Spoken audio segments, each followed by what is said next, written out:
Ah, yes. George and Samantha, what a lovely couple. Love is in the stitches, some say. Being together is all they ever needed. But then, one day, a wind came from nowhere. Whoosh, whoosh.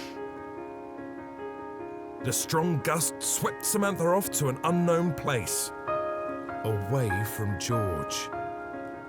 She was gone. George was heartbroken. Crying for his beloved, he heard a voice from above. "The time has come to prove your love, George." "Who are you?" George asked. "Where's Samantha?"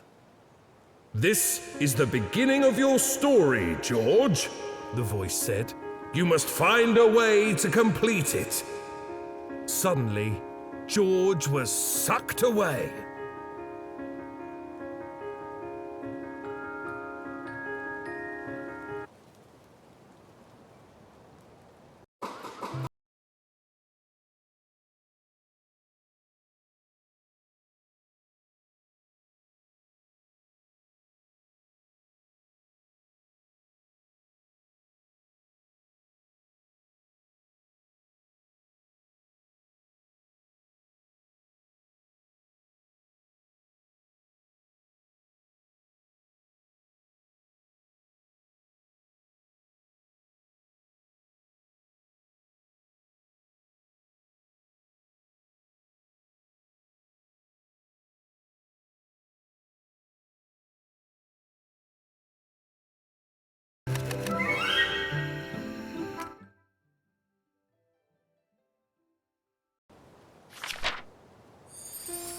George's quest to find Samantha had brought him to a very strange place.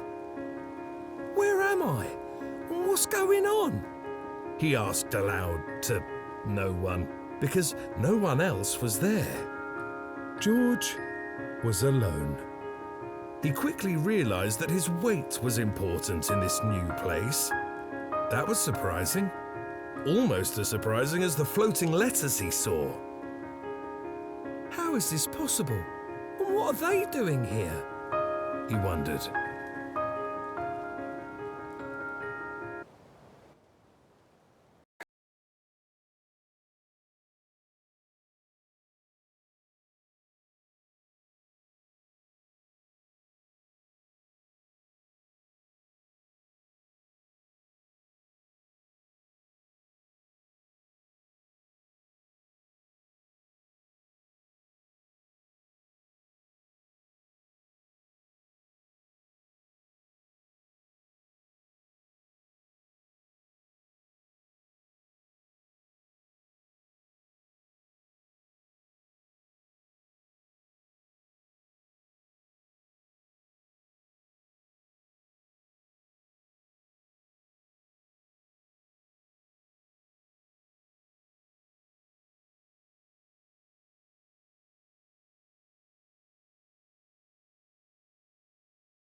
This place was definitely weird.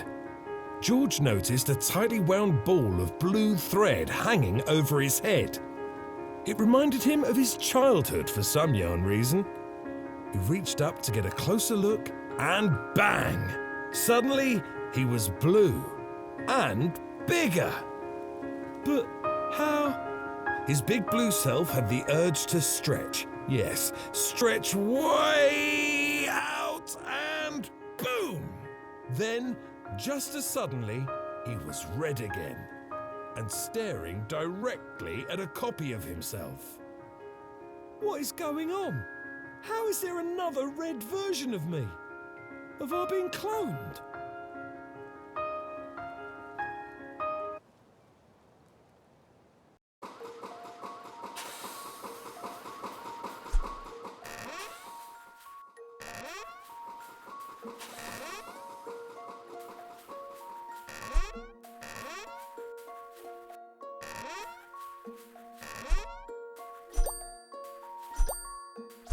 George weighs as much as a small piece of cloth, about 100 grams.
The second Red George moved along with him, which gave George an idea.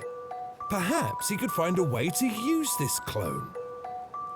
If this is a clone, does that mean we're spun from the same genetic thread?